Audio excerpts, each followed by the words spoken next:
Good day and welcome. Hope you're having a great day and all.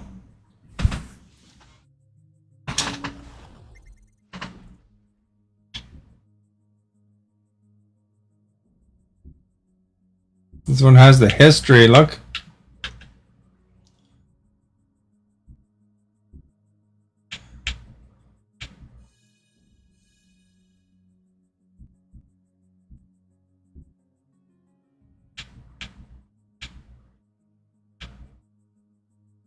Puppy Pong.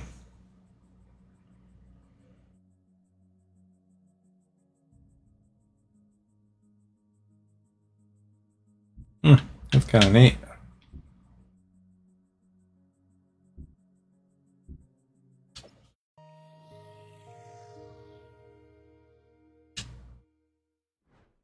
So everybody's heard the Pong story. Probably Can't hear it. everybody's heard the Pong story, but I've heard it many times, and from Al Alcorn himself, who designed Pong. So the story I've heard is that they installed a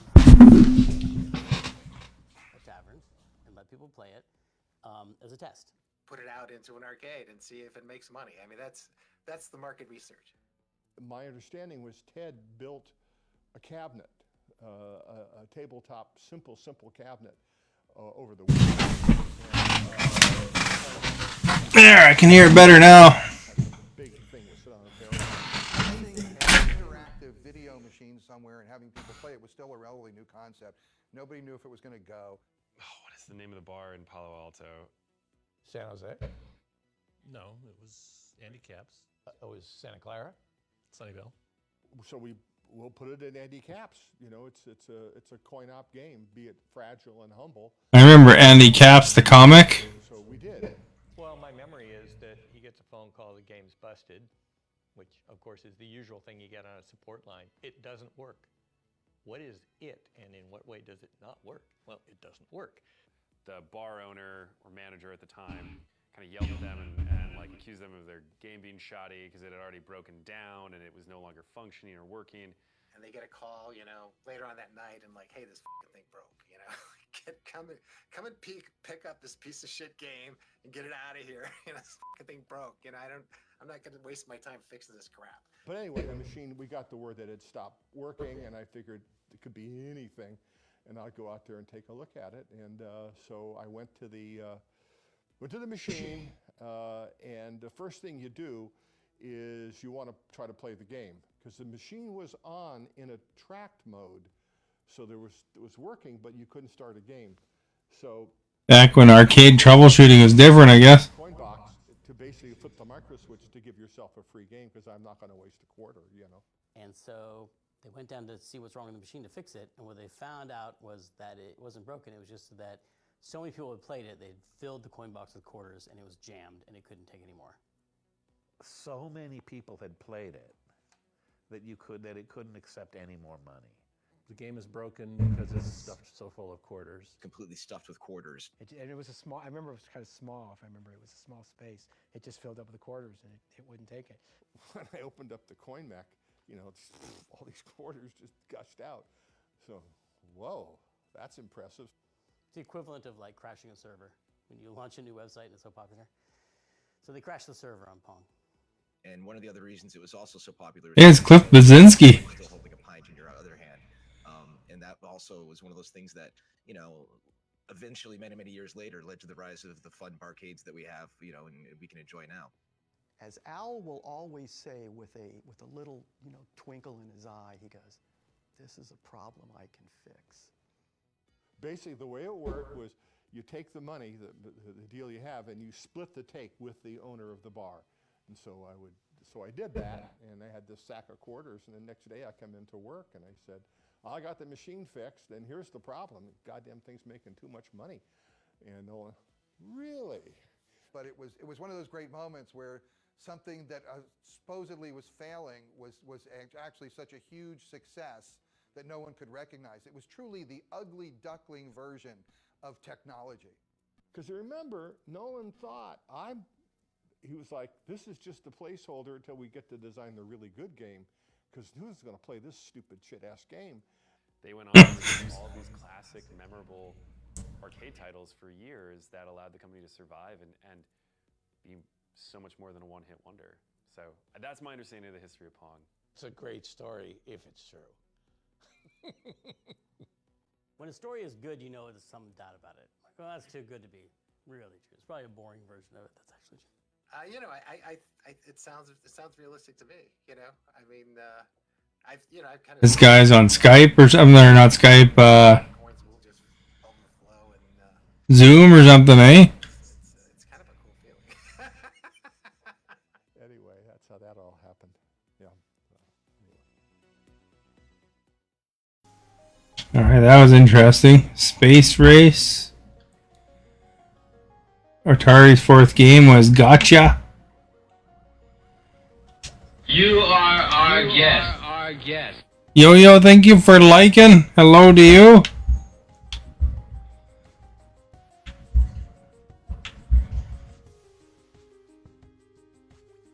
Quadra Tank.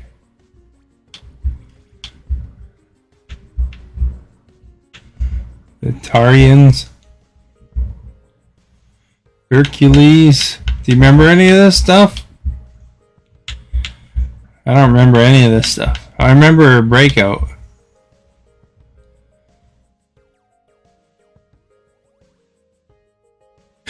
Warner Communications acquired them for $26 million.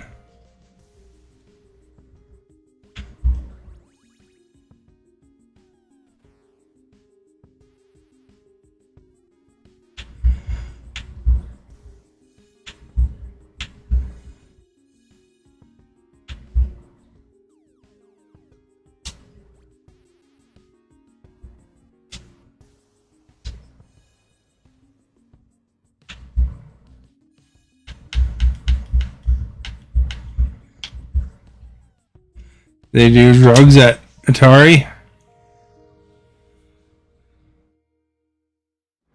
You will hear stories of hot tubs in the lobby and drug use in the office. And I'm here to tell you that none of that happened in my department. We started smoking pot right in our office. Rob and I were like the premier pot. Sorry, Rob. I and some other person who occasionally shared an office with me for 5 years at Atari, however that frickin' worked, we would just fire up right in the office. It's like, who knows why? It's like, this is like, it's illegal. It's like... They had quite the culture at Atari. It wasn't even a sense of privilege. It was just mindlessness. I worked in a satellite office. I started in 1977, which was still pretty early. It was only 18 months since the 2600 came out. But there was no hot tub in the lobby of the office that I went to. There was no drug use in Atari, though I don't doubt that it was over where Howard and Todd Fry were working. Drugs were consumed at Atari by all kinds of people at all levels of management, from the bottom to the top and all over engineering. It probably would have been a different place to work in these companies back in those days, I guess, eh? And some people abused them, and some people went to the hospital on them. And but by and large, drugs were a relatively nominal factor. Drugs, you know, there was a lot of marijuana, and it was participated a lot in brainstorming. So we had the way of, you know, trying to incorporate drugs into our productivity model. I went home and I smoked a joint. The game you see now, the Continental Combination Preserve. Calm and peaceful game. Yeah. And it's like, I put it out, and I went and I wrote a page of notes. And my design for that kernel was exactly what it ended up shipping. It was like, it has a tremendous amount of effort, actually, to get everything organized. You know, they did have good deliveries of cannabis in the inter-office mail. You know, that was probably the primary use of those yellow manila envelopes. So I think it was, you know, Fridays or Monday. I think it was Fridays when you get these really thick envelopes coming through the system. And, you know, and it was weird. There was a guy working there, and his job was he was the weed dealer. You know, that was his sole job at the whole company. Can you imagine that? That's weird, eh? Hardware down the hallway in the building. I have no idea. complained to management about the smell of pot smoke in the corridors. So they got him an office in a different building. I have been asthmatic since I've been 12. I need drugs to breathe. I did not do drugs because drugs to me were something that let you get up in the morning, you know, and breathe. So and nor did I think I wanted to mix those things. The high of me was doing the work, and I was always a happy guy. So I just didn't feel I needed it. So I never did drugs, but there were a lot there. Don't put too much stock in the fact that every Atari employee was stoned out of their minds while making games. I mean, there was all kinds of drugs consumed at Atari, but the real drug at Atari was You gonna vote in the poll? Yo, you'll be the first voter. your product, seeing your game on a shelf.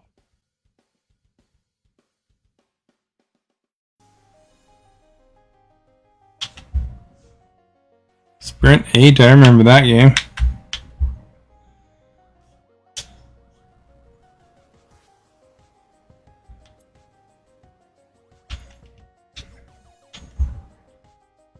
Fire truck.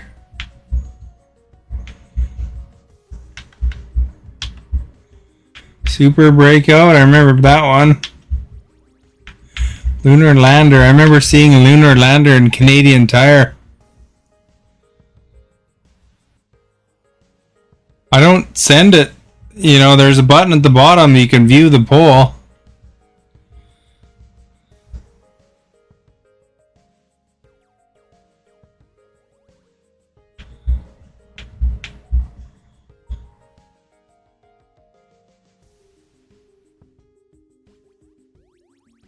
Yeah, this game was made in 2022.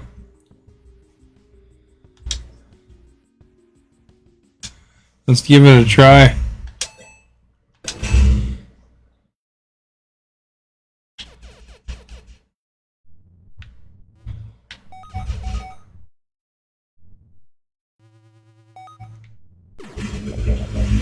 Alright, now we know how to play it. It's like a disco party in here now.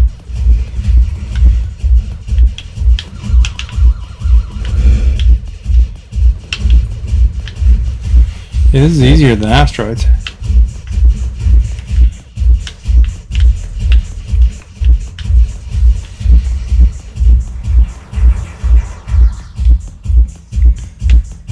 Oh, it's like Lunar Lander too.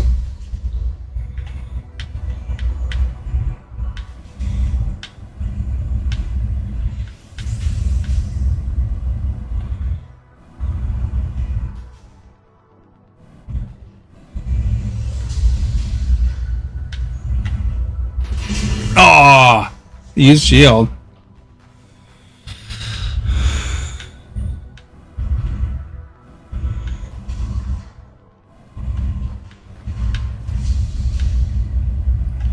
You are our guest. Did it? Said yes. It doesn't have any votes showing up yet. You might not have registered the vote. Oh crap.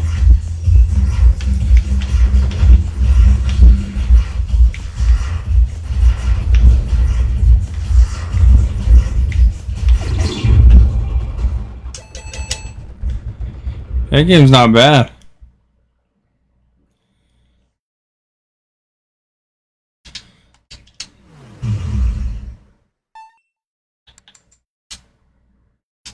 There, it's saying now that you said no.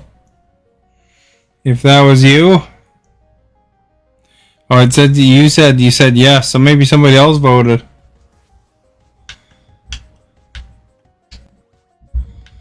What's this one called? Vector Sector. Touch me. Oh, as Simon says. I wonder what the buttons are.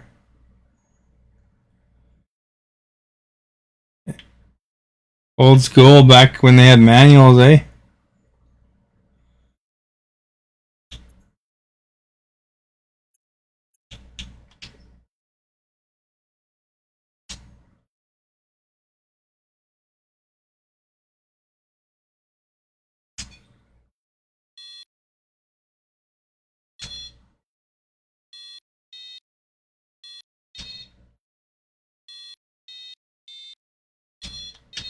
Oh, I'm doing good now.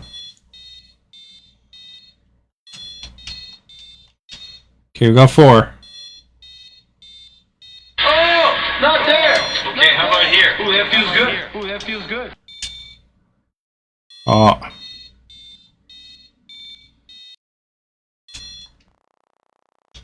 I pushed the wrong button. Scott, thank you for liking and sharing.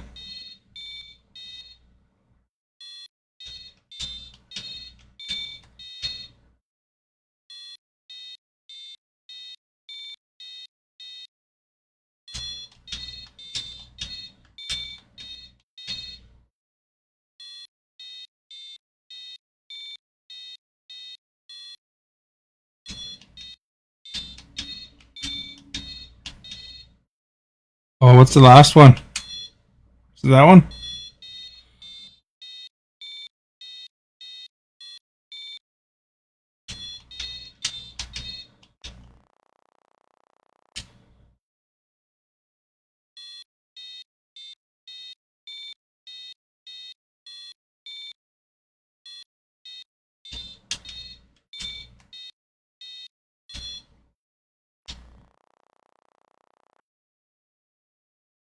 Apparently, not so good at that game.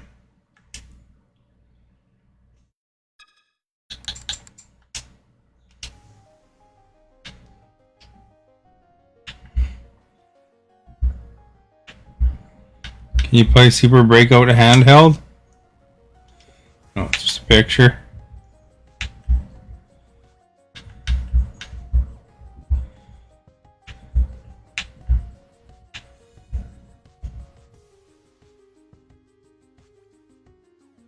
It's called Planet Grab.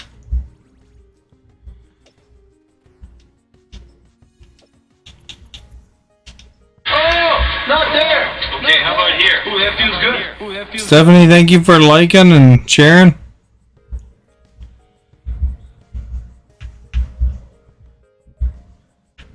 You are our guest. Our guest. Atari just bought in television not too long ago, you know what? I'm okay. AI art of holograms. When was this? 1980, 81, that time frame.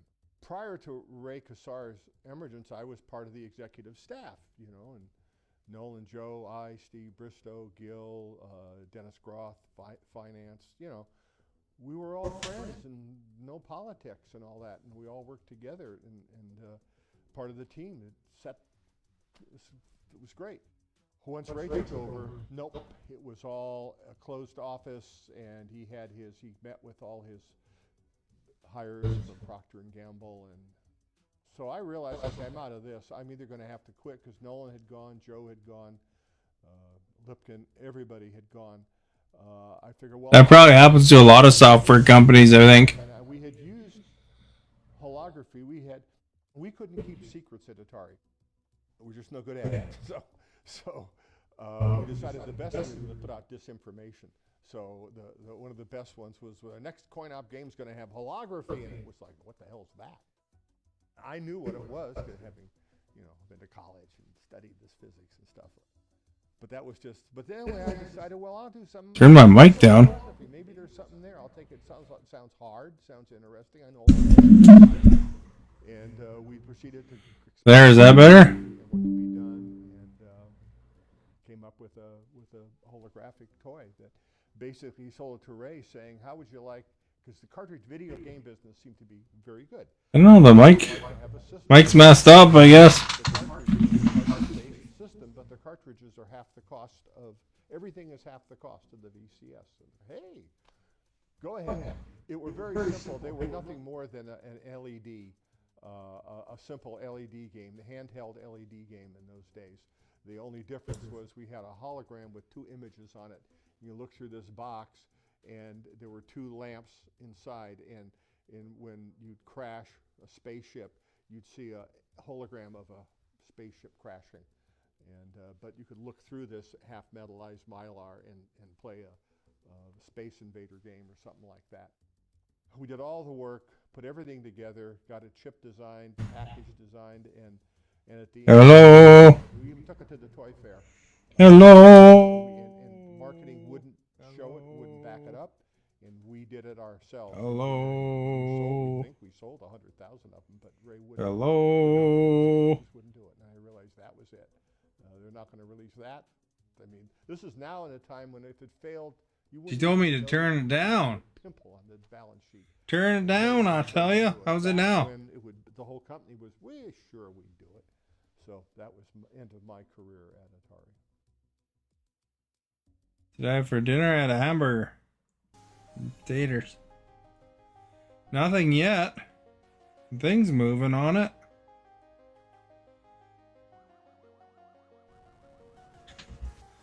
What's this say?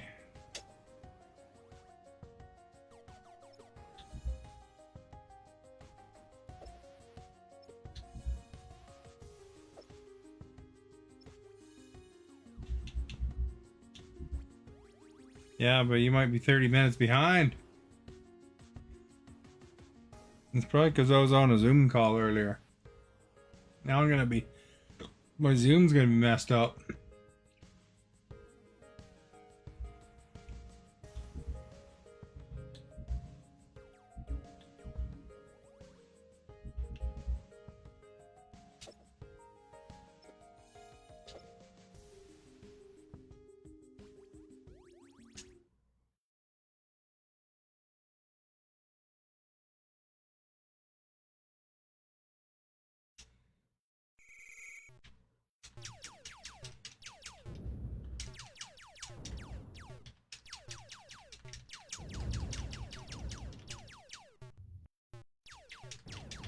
Oh crap!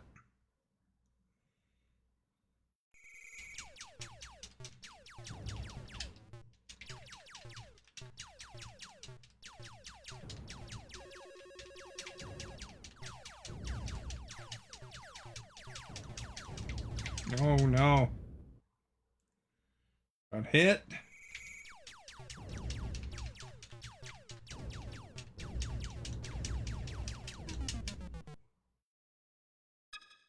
Alright, I'm epically bad at that one.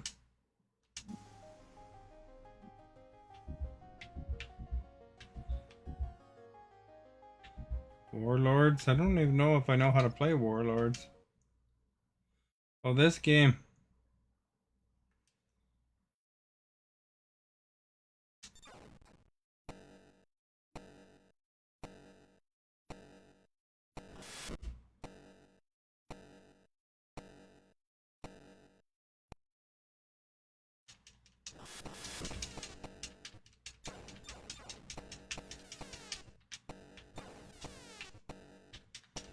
It's like Breakout, sorta.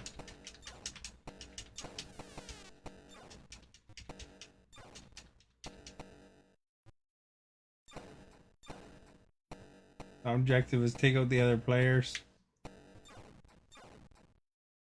My crown is almost taken. Hey, it looks like Darth Vader on the bottom right, eh?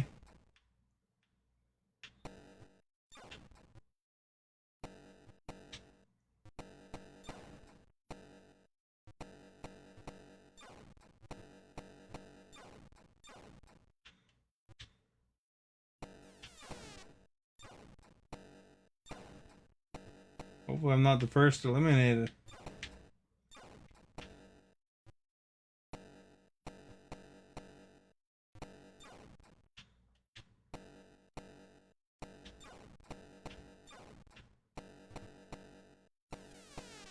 Well, we got 2 fireballs now.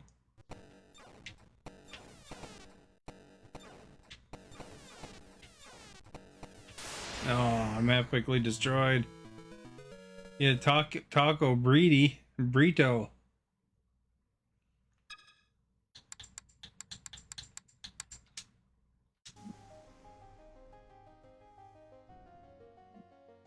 Have you ever heard of Warlords? Centipede, now that's a classic.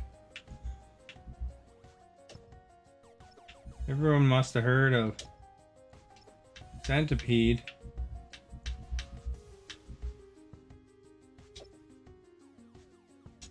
Goes with your potato salad and taco burritos.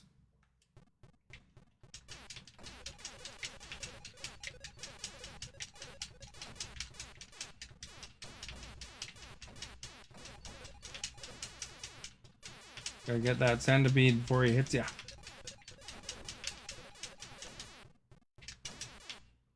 See?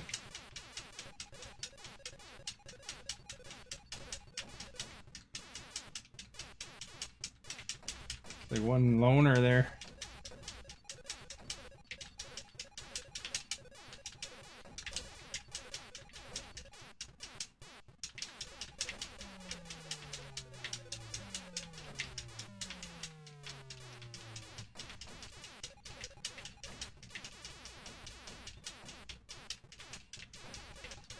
Uh-oh, I'm in trouble here.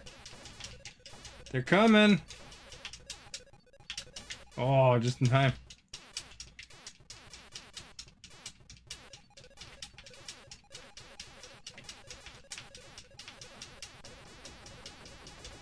Oh, he got me.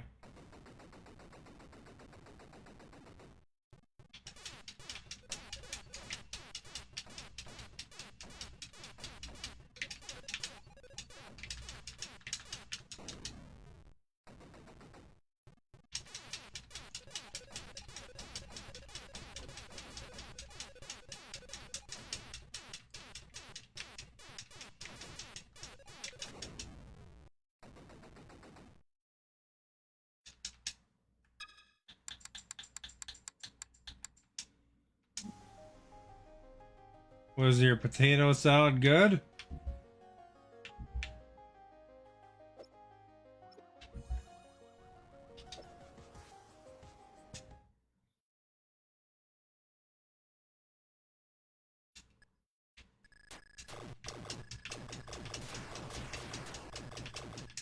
Ah, crap.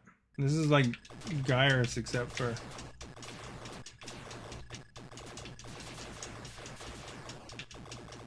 a bit harder.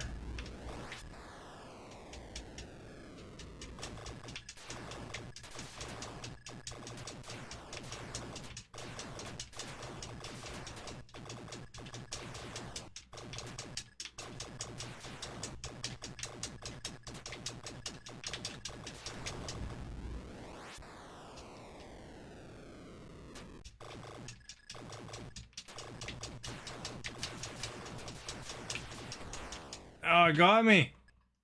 Pulled me into its web.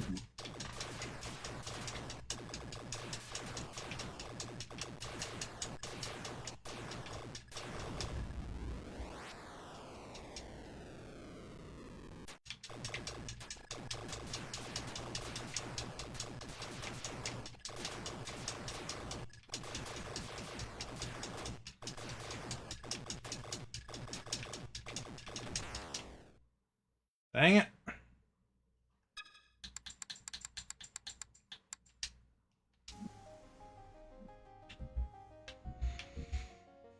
Maze invaders? What's maze invaders?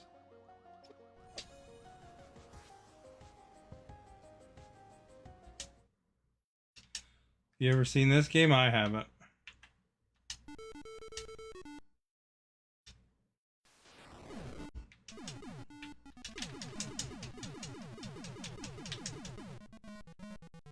Oh, it's like kind of like Ladybug, I guess, in some way.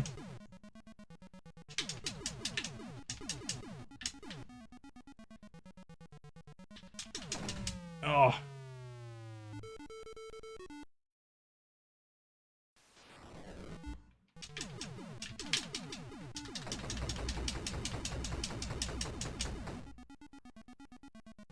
Just freezes them, I guess.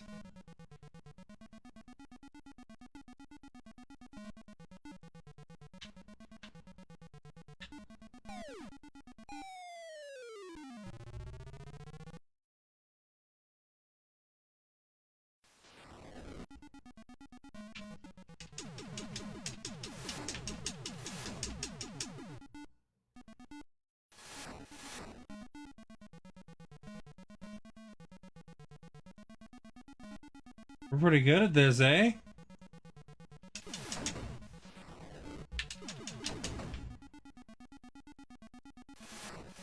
Oh crap, it's shooting at me. Oh, he got me.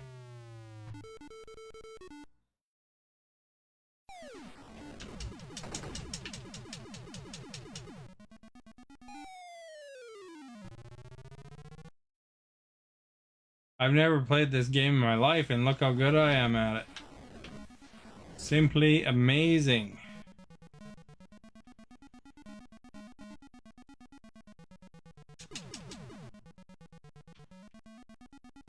Whoa! Oh. Here, Foster, did you see the meteor shower yesterday? How was it? Did you take pictures?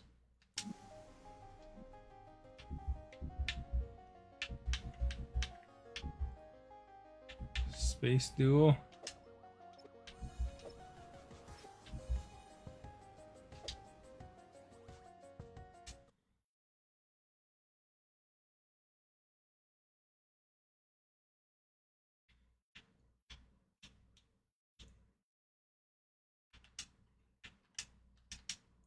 How do I start?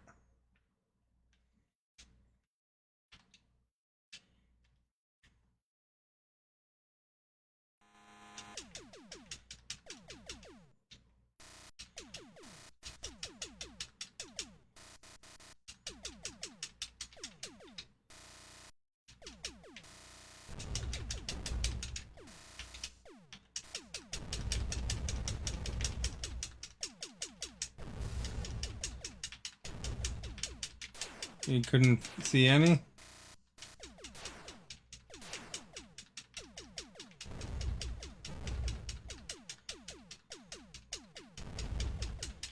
Oh, it's just like dots moving around, so I guess you gotta watch pretty close, eh?